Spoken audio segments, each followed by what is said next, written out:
Hey guys, Teach Me Grappling, Coach Brian here, and in this video, I wanted to tell you guys a little bit about a YouTube channel that you guys should go and check out. The man's name is Peter Metler. Peter Metler is a black belt in Jiu-Jitsu, and he's done many other martial arts. I believe he's from Switzerland, at least he was. The first time I ever saw him, quick story, back in 2008, I was in Switzerland at the FILA Grappling World Championships. I was representing the U.S., and I saw him. I don't remember. I know I saw him at the tournament. I might even have saw him at an academy.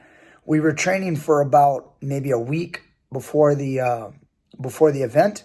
It was in Lucerne back in 2008.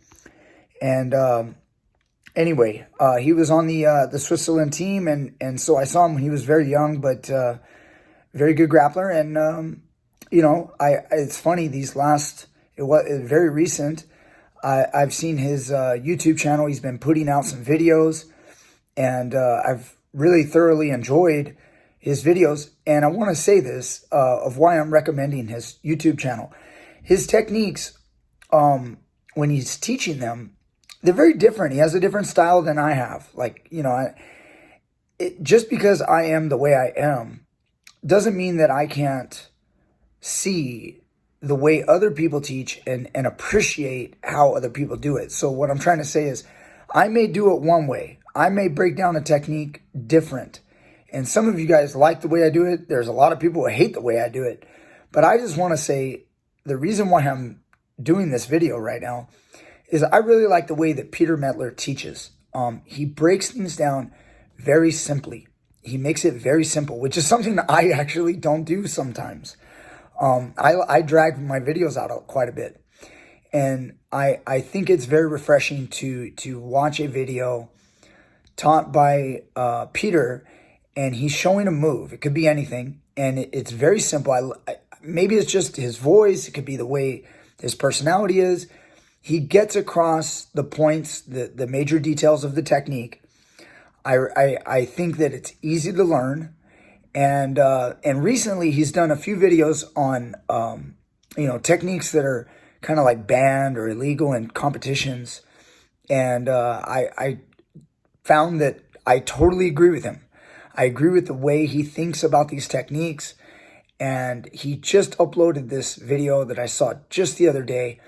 And I just had to bring it here on my channel and support him and let you guys know that you guys should go over right now, after you get done viewing this video, like, share, subscribe, and then go check out Peter Metler's YouTube channel. Again, everything that he said, when I say we, many Jiu-Jitsu black belts are on this side, and we think this way. And he and I agree just about to a T, like exactly right down the line. Everything that he said, I find it very funny. I laughed my ass off, and I hope you guys enjoy it. And then again, after you get a glimpse of what his personality's like, I hope you guys enjoy it. And then go over and support his YouTube channel. Please subscribe to him and watch his videos. They're great. Okay, guys? Thank you guys so much. And then to Peter, thank you. I appreciate you. I love watching your videos. And I'm so happy to support you. Take it easy, brother. Hope to see you again someday and meet you formally. Okay? Thank you. Bye-bye. Standard Jiu-Jitsu guy is like, yeah, if you choke me until I'm unconscious, if you try to tear my arm off or break my elbow or even the knee or foot, that's totally fine. But if you do anything that is not allowed in competition, then you have to be out of your mind. That's crazy. That's so dangerous. It's illegal. Call the effing cops right now, because, man, I feel so endangered. So if I would do like Kani Bazami, jump at your legs and scissor your legs, that's insane. Like, that's absolute dick move. I've heard the worst words when I showed an instructional for it. Like, yeah, I would never roll with you again. You're out of your mind. You should be kicked out of your dojo. You shouldn't be allowed to teach Jiu-Jitsu at all, blah, blah, blah. But if I happen to jump right from the front with all my weight on your legs and knees right against the knee joint, which is called a guard jump, well, that's totally fine. That's easy. Maybe even white belts should do it. Maybe not, maybe just blue belts. Well, but it's like objectively more dangerous. They're like, yeah, if it's illegal, man, oh, no problem, I can grab you in your collar, at your collar, right? Throw you over my head down from like 1.90 meters or something, down to the floor if you have to tuck your head, right? Or you break your fucking neck. That's no problem. That's no problem. Why should that be a problem, right? It's no problem if I grab you, if you're standing and I grab your neck and I start cranking it a bit and choking you. No problem. That's fine.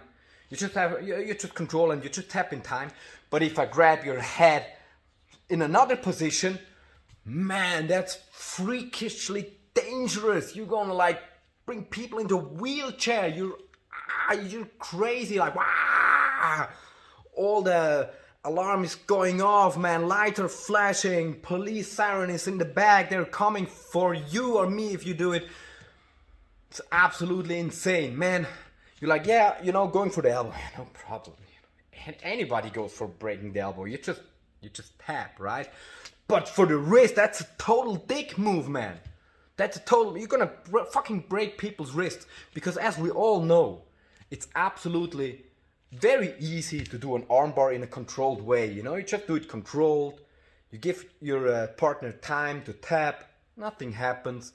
Same if you start twisting your shoulder, you just give them time to tap.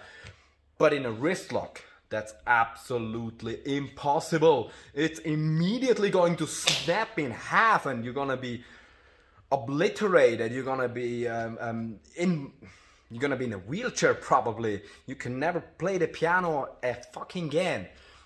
It's also no problem, if I grab your neck and start squeezing your trachea and whatever, because I do it in a controlled way, right? So you just tap, no problem.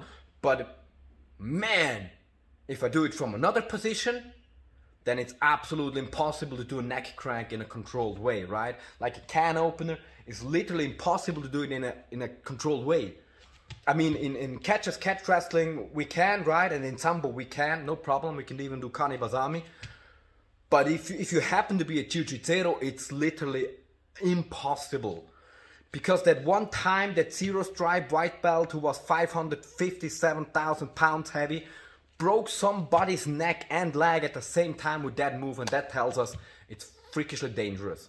I mean, all the breaks in arm bars and shoulder injuries, they don't tell us that's dangerous. They just weren't controlled enough or didn't tap in time. But the other techniques, because they happen to be not allowed in competition, aka they are fucking illegal. Go to jail if you do it. So it's, man, if you don't know that, right? That's just crazy. That's just freakish impossible. I remember, I might not look old, about 17, right? Maybe 23.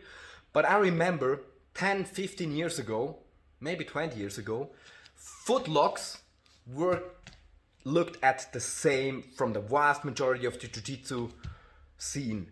There were no problem for Luta Livre guys, no problem for Sambo guys, but the Jiu-Jitseros were just like, yeah, footlocks are dirty, they're a dick move, they're not actually real techniques, and they're so freaking dangerous, especially heel hooks.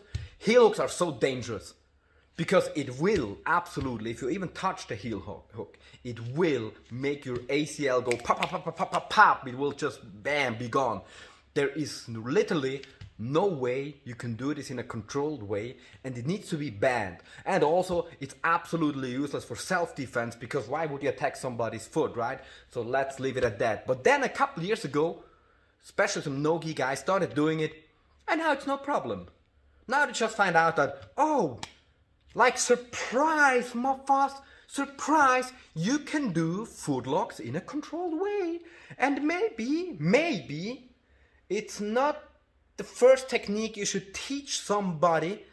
And also maybe you shouldn't just crank them like an idiot. Maybe you should learn some control, and maybe you should tap. And now it's the same with neck locks. They're like, yeah, it's not a real technique. I will not tap to it. But it will definitely injure my neck permanently. And I'm like, maybe that means you should fucking tap, right? Maybe that's what it means, right? Is that right? Is it right? Like, many locks don't hurt me as much. I just know that if I do not tap, I will get injured. And so, as a like thinking man with some kind of sense, I tap. Then they let go, and I can continue with my life as before, right? Is that a concept you might be able to grasp, right? So that means you can do almost any technique, okay? Yeah, it's like if you travel somewhere, good tip, if they can eat it, I can eat it. It's very simple. If it's food to them, it's food to me, right? If they can do it, I probably can do it. So if the cat wrestlers can do neck cranks and they aren't all wheelchair drivers, then we can do it. If the luta libre guys and sambo guys can do heel hooks in a controlled way without unnecessary injuries, we can do it. If wrestlers can do suplexes, well, then we can do it, right? If jiu-jitseros can do whatever lock they think they invented themselves, we can do it as well. We just have to, hear me out, and that's the crazy principle, apply the same amount of care and emphasis on safety and control that we already do for things like kimura and arm bars and chokes and throws. That very same principle, we have to apply it to the other techniques as well. Is that a hard concept to grasp? Let me know in the comments what you think about it. Call me all the names you like. Call me crazy. Call me whatever, the worst person in existence, and your coach would totally, I don't know, dick twist me as I've been called, or kick me in the head, or whatever you like. But think about it for a second.